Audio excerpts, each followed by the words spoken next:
My beloved brothers and sisters, there are people listening to this right now who are smiling on the outside, but carrying a storm on the inside.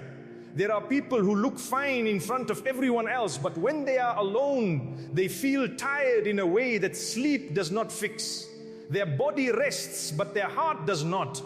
Their eyes close, but their mind keeps running. Their day ends, but their worries do not. And sometimes that pain is hard to explain, because it is not always one huge tragedy. Sometimes it is the slow heaviness of life. The same morning, the same road, the same work, the same pressure, the same bills, the same disappointments, the same thoughts, the same quiet ache in the chest that says, is this all my life has become? Some people are not even crying anymore. They are just numb. And numbness is frightening, because when you cry, at least you still feel. But when the heart becomes tired for too long, it starts going silent. It still beats, but it stops speaking. It stops hoping. It stops looking forward to things. It begins to live in survival mode, just getting through the day, just finishing what has to be done, just carrying the weight, just existing. And there are people who have not told anyone how broken they feel, because they do not want to be a burden. They keep saying, I am okay. They keep saying, it is fine. They keep saying, I just need rest. But deep inside, what they really need is not only rest for the body, they need rest for the soul. They need light in a place that has been dark for too long. They need comfort in a language deeper than words. They need to feel that life is more than deadlines and pressure and silent tears. They need to feel seen. They need to feel held by mercy. They need to feel that they have not been abandoned by God. And maybe that is why this message matters, because every single week there comes a day that many of us are familiar with, but not all of us truly understand. A day we know by schedule, a day we know by habit, a day we know by routine, but perhaps we have not yet known it by heart. And that day is Friday. Subtle, regular, easy to overlook, easy to reduce to a weekly duty, easy to fit into a calendar and then move on. But what if I told you that for some people, the day that looked ordinary became the day that saved them? What if I told you that one Friday, entered sincerely, could soften a heart that had been hard for years? What if I told you that one Friday, approached with honesty, could lift a burden that medicine could not fully explain, that friends could not fully understand, that distractions could not fully erase? Because not every turning point in life arrives like thunder. Sometimes it arrives quietly. Sometimes it comes wrapped in a simple act. Sometimes it comes in the middle of a week when you were not expecting anything special. Sometimes it comes when you finally stop rushing and allow your soul to breathe. And that is what many of us have forgotten. We are breathing with our lungs, but not with our souls. We are active but not alive. We are connected to devices but disconnected from the one who made us. We scroll for hours, yet we do not sit with our own heart for even a few honest moments. We reply to messages, answer calls, meet demands, chase tasks, and carry roles: parent, spouse, child, worker, student, provider, caregiver. We carry so much, but in carrying everything, many of us have dropped ourselves. We have dropped our peace. We have dropped our inner stillness. We have dropped that soft space inside us that once felt close to God. And maybe, if we are honest, that is why some people go to Friday prayer and come back exactly the same. Not because Friday has no power, but because their heart never arrived. Their body went, their shoes entered, their name was counted among the people there, but their heart was still outside, still in the market, still in the office, still in the argument from yesterday, still in the fear of tomorrow, still in the message they are waiting for, still in the world. And when the heart does not arrive, how will it receive? When the soul is closed, how will light enter? When the mind is full of noise, how will it hear mercy? This is not said to shame anyone. No, no. This is said with love. Because many of us know exactly what it means to be physically present and emotionally absent. We know what it means to stand in prayer while the mind is running somewhere else. We know what it means to hear words but not absorb them. We know what it means to leave a beautiful gathering and feel nothing, because inside we never paused long enough to let it touch us. And so we begin to think the problem is the prayer. We think the problem is the reminder. We think the problem is that our heart is beyond repair. But perhaps the problem is something much simpler. Perhaps we have been treating healing like a routine. Perhaps we have been approaching one of the greatest weekly gifts as if it were just another stop in our schedule. And when something sacred becomes casual, its effect becomes hidden from us. My beloved brothers and sisters, how many people are walking around today with wounded hearts, and they do not even realize that every Friday a door is opening for them? How many are living with quiet sadness, quiet guilt, quiet fear, quiet loneliness, and they pass by Friday as if it were just a repeated event? How many are begging for change in their life, while the seed of that change comes every week and they keep stepping over it? That is the reality we need to speak about gently. Because many people feel nothing from Friday, not because Friday is empty, but because they arrive empty of attention. They come late, they come rushed, they come distracted.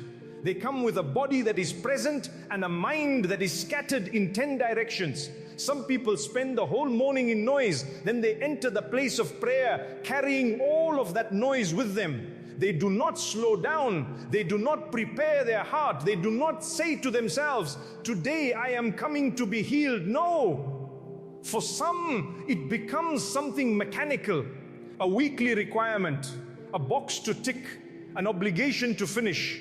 And then when they feel unchanged afterward, they quietly conclude that nothing really happened. But imagine a thirsty person walking to a river with a closed cup, then walking away saying, there was no water for me. The problem was never the river. The problem was that the cup was not open. And sometimes our hearts are like that, closed by constant distraction, closed by hidden sins that we keep excusing, closed by pride, closed by pain, closed by hopelessness, closed by rushing, closed by familiarity. Do you know what familiarity does? It makes us blind to miracles that happen regularly. If something happens once a year, we prepare for it, we talk about it, we long for it. But when something comes every week, we can start treating it like background noise. And that is exactly how people lose the sweetness of Friday. It is available so often that they stop honoring it. They stop longing for it. They stop meeting it with expectation. They stop entering it with the feeling, this could be the day my heart changes. And if you do not expect anything, you often receive very little. Not because God is not generous, but because your heart did not stretch itself to receive. There are people who walk into Friday prayer still holding on to bitterness from the whole week, still replaying conversations, still feeding anger, still comparing their life to others, still feeding desires that make the heart restless, still sitting on sins they do not want to leave, still refusing to forgive, still refusing to admit they are weak, still refusing to ask for help from the one who can truly help. And then they wonder why their Friday feels dry. My brothers and sisters, when the soul is covered layer upon layer, the light does not stop existing. It just stops reaching deeply. And this is why we need a gentle reality check, not a harsh one, not a finger pointing one, not a humiliating one, a gentle one. The kind that says, maybe the reason I feel nothing is not because there is nothing there. Maybe it is because I have not been truly present. Maybe I have turned sacred moments into routine. Maybe I have been attending with my feet, but not with my heart. Maybe I have been listening with my ears, but not with my soul. Maybe I have been so busy looking normal that I have forgotten how to be sincere. Maybe I have learned how to appear practicing, but not how to arrive broken before God. Because healing does not begin when you look strong. Healing begins when you stop pretending. Healing begins when you admit, I am tired. Healing begins when you whisper, I need you. Healing begins when the heart says, I cannot carry this alone anymore. And this is where the hidden power of Friday begins to reveal itself. It is not only a gathering. It is not only a sermon. It is not only rows of people standing together. It is not only a break in the workday, it is a weekly rescue, a weekly invitation, a weekly reset for a soul that gets bruised by life again and again and again. Look at how this world affects us in just a few days. By Monday, we are already carrying stress. By Tuesday, we are worrying. By Wednesday, we are irritated. By Thursday, we are tired. And by the time Friday comes, many hearts are begging for relief, even if the person does not know how to say it.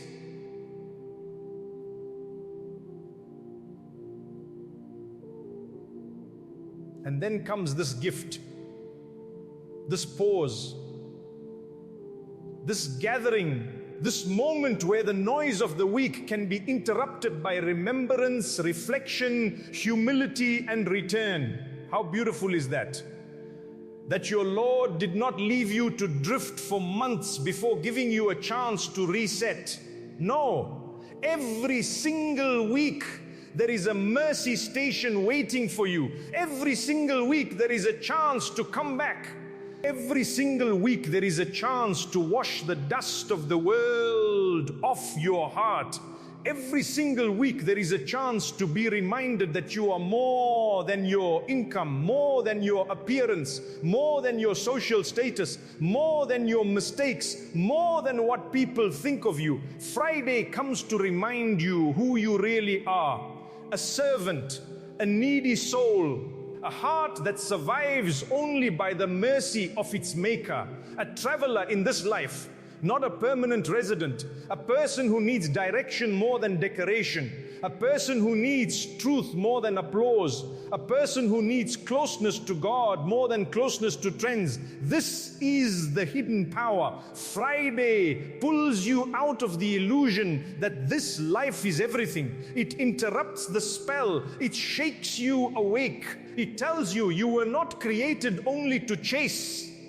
You were created to return. And when you truly understand that, Friday stops being small. It becomes deeply personal. It becomes a meeting your soul should never take lightly. And there is another hidden power in it. Sometimes you do not even realize what has been building inside you during the week. A little pride here, a little envy there, a little dishonesty, a little negligence, a little hardness, a little heedlessness, a little spiritual dust. It piles up quietly, not always through major sins, sometimes through neglect, sometimes through overexposure to the world, sometimes through laughter that became too empty, sometimes through speech that became too careless, sometimes through constant distraction, sometimes through forgetting death, sometimes through forgetting why you are alive. And then Friday comes like a mirror, not always comfortable, but merciful.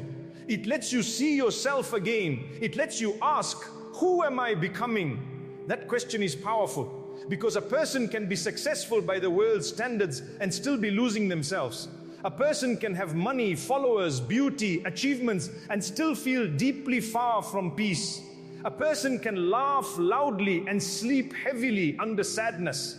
A person can appear religious and still feel spiritually cold. So Friday is not there to entertain you. It is there to return you to yourself, to your real self, the self that knows it needs God, the self that longs for purity, the self that wants meaning, the self that is tired of pretending, the self that misses softness, the self that wants to cry again, not out of despair, but out of return.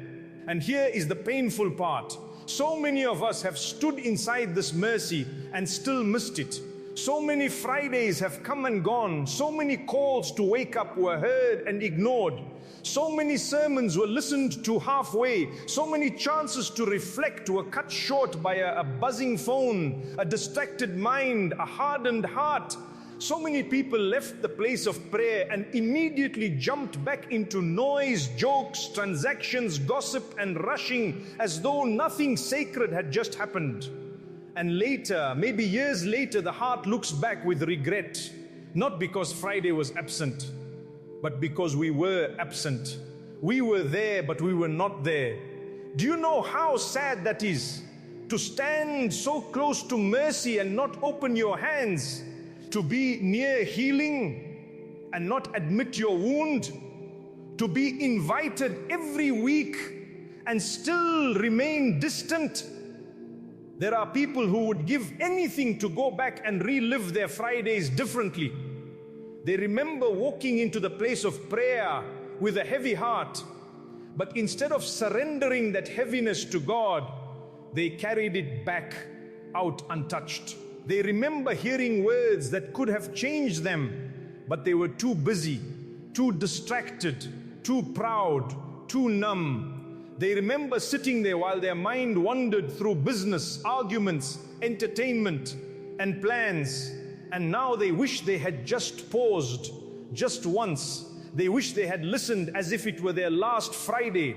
They wish they had cried when the heart was being invited to cry. They wish they had whispered a sincere prayer from the deepest part of themselves.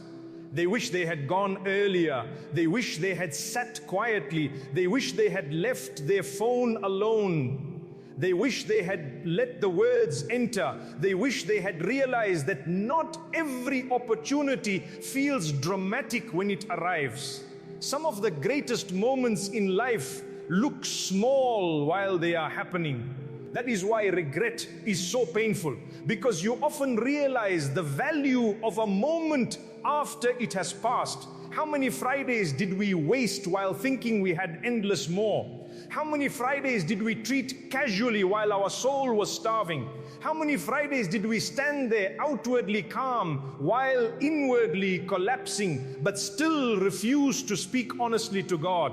And maybe this reflection hurts, but sometimes a soft pain is what brings real awakening. Not pain that crushes you, pain that opens you, pain that says, do not waste what still remains. Because if you are listening now, then it means your story is not over. It means the door is still open. It means there is still another Friday that can be different. It means there is still time to arrive with more sincerity than before.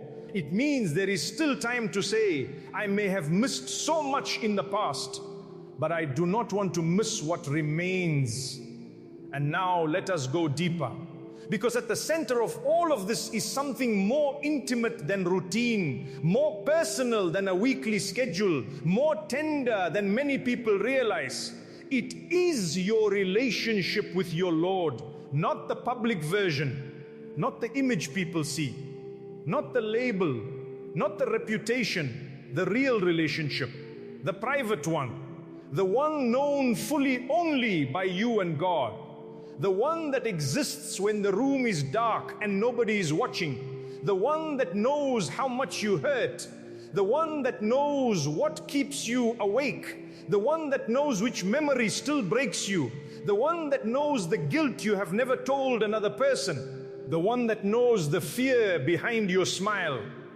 The one that knows the secret burden you have been carrying for years. My beloved brothers and sisters, the most beautiful thing about turning back to God on Friday is that you are not turning back to someone who is unaware of your pain. You are turning back to the one who knew it before you could describe it.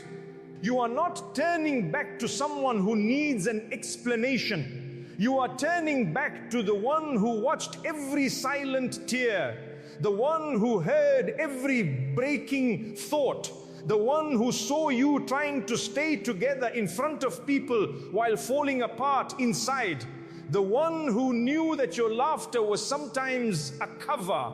The one who knew that your anger was sometimes hidden grief. The one who knew that your distance was sometimes not rebellion but exhaustion. And this is why Friday can be healing in a way nothing else is. Because it is not only about listening, it is about being received. It is about coming back to the one who still opens the door, even after all your negligence, even after all the missed chances, even after all the weak moments, even after all the times you promised you would change and then slipped again. Even after all the times you delayed, ignored, forgot and wondered, still the door opens. Still the invitation comes. Still the mercy waits. Can you imagine that? You fail, but the invitation remains. You drift, but the invitation remains. You weaken, but the invitation remains. You become distracted, but the invitation remains. This is not the behavior of a Lord who wants to push you away. This is the mercy of a Lord who wants you back. And when that sinks into the heart, something soft begins to happen. The soul stops feeling chased only by guilt. It begins to feel pulled by love. That matters. Because many people think change only comes through fear. But some of the most beautiful change comes through being overwhelmed by mercy. When you realize after everything I am still being invited, when you realize after all my coldness I am still being called, when you realize after all my weakness I am still not abandoned, that realization can break a person in the most beautiful way. Not the breaking of destruction, the breaking of surrender. The kind where the heart finally bows and says, my Lord, I have been away too long. And maybe that is the conversation you need this Friday. Not a long speech. Not fancy words, just honesty, just you and your Lord. My Lord, I am tired. My Lord, I am scared. My Lord, I am ashamed. My Lord, I feel lost. My Lord, I want to come back. My Lord, do not leave me to myself. My Lord, heal what nobody sees. My Lord, make me sincere. My Lord, let this Friday not be like the others. Do you see how simple that is? God does not need performance from you. He wants truth from you. He wants your real heart. Even if that heart is messy, even if that heart is broken, even if that heart does not know how to say much, bring it as it is. Bring the confusion, bring the regret, bring the heaviness, bring the tears, bring the silence, bring the longing, bring the shame, bring the hope that is barely alive. Bring it all, because the one you are turning to is greater than what you are carrying. And then comes one of the most beautiful truths of all. One sincere Friday can change everything. Yes, everything. Not because your whole life changes in one dramatic second, but because your direction changes. And when direction changes, destiny begins to change. A person may come into Friday feeling dead inside and leave with one spark, just one. But that spark is enough to start a fire of return. A person may come in drowning in sin and leave with one sincere decision, I will stop. A person may come in empty and leave with one prayer that they truly mean. A person may come in numb and leave with one tear they have not cried in years. A person may come in hopeless and leave with one thought, maybe God has not given up on me. And that one thought can carry them for weeks. Never underestimate what one sincere moment can do. A seed is small, a key is small, a tear is small, a whisper is small. But small things, when they are real, can unlock huge doors. Do not let the devil make you think, what difference will one Friday make? I have been the same for years. No, that is exactly how people remain stuck.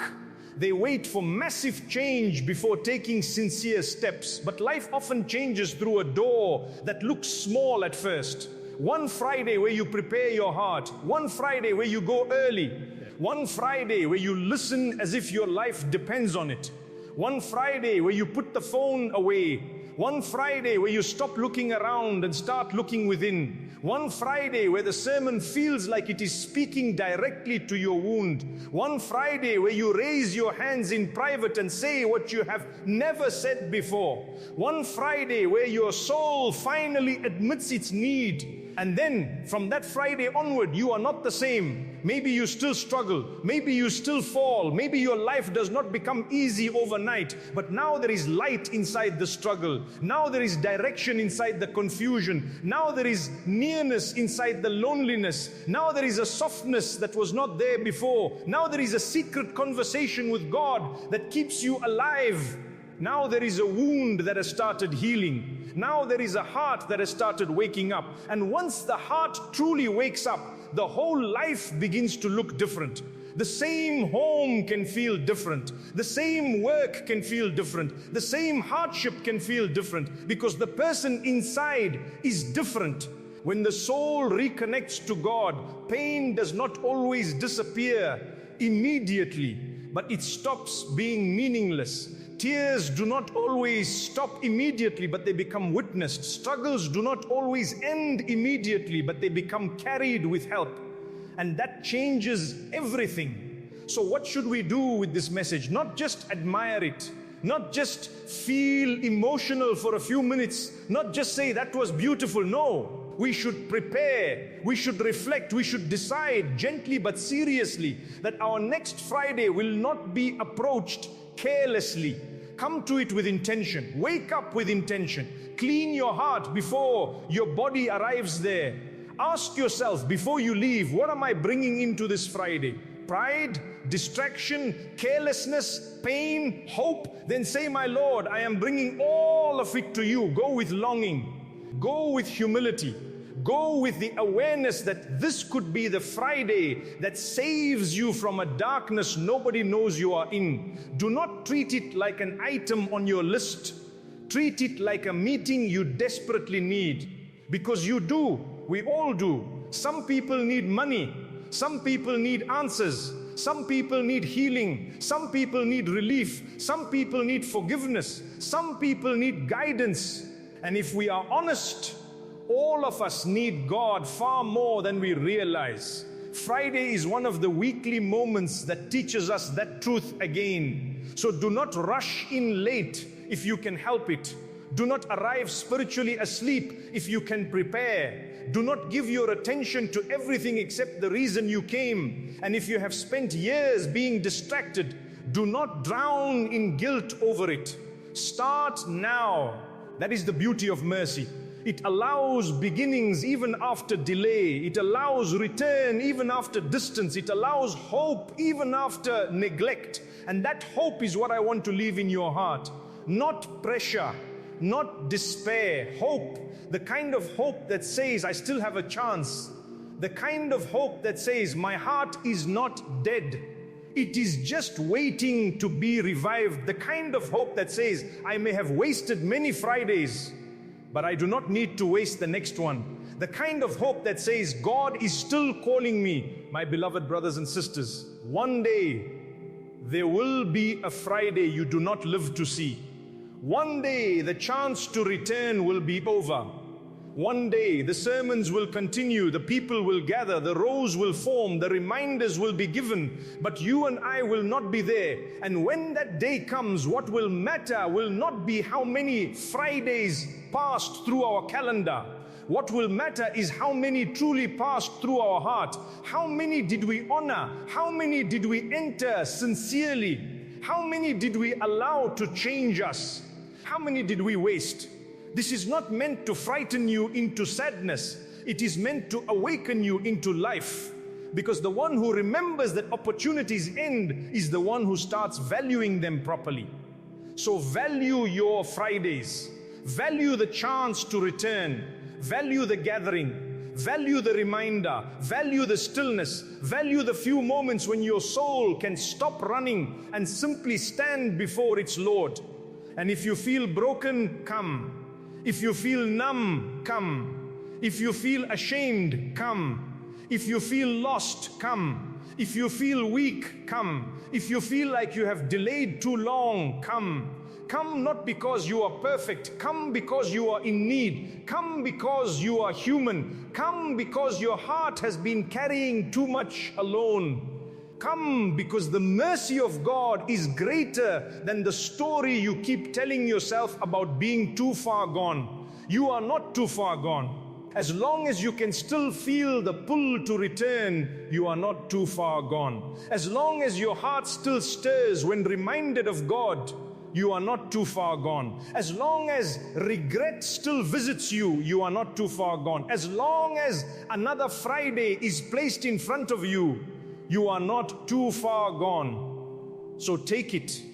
Take the gift. Take the chance. Take the mercy. Take the pause. Take the healing that has been waiting for you every week while you were busy surviving. And when you stand there next Friday, do not stand like a spectator. Stand like a servant. Stand like someone who needs saving. Stand like someone who has finally understood that this day is not ordinary. Stand like someone who knows that one sincere meeting with God can do what years of distraction never could. And perhaps by the mercy of your Lord, that will be the Friday that changes your life. The Friday where your heart softens. The Friday where your eyes fill. The Friday where your chest finally feels lighter. The Friday where you make peace with the fact that you need God more than anything else. The Friday where you stop running. The Friday where you return. The Friday where healing begins. May your next Friday not be empty. May it not be rushed. May it not be distracted. May it not be a habit without heart. May it be a turning point. May it be a conversation. May it be a release. May it be the beginning of a new closeness between you and your Lord. And may your heart, after being tired for so long, finally find a place to rest. Because that rest exists. That mercy exists. That healing exists. That nearness exists. And it may be much closer than you think. It may be waiting for you in the hidden power of Friday.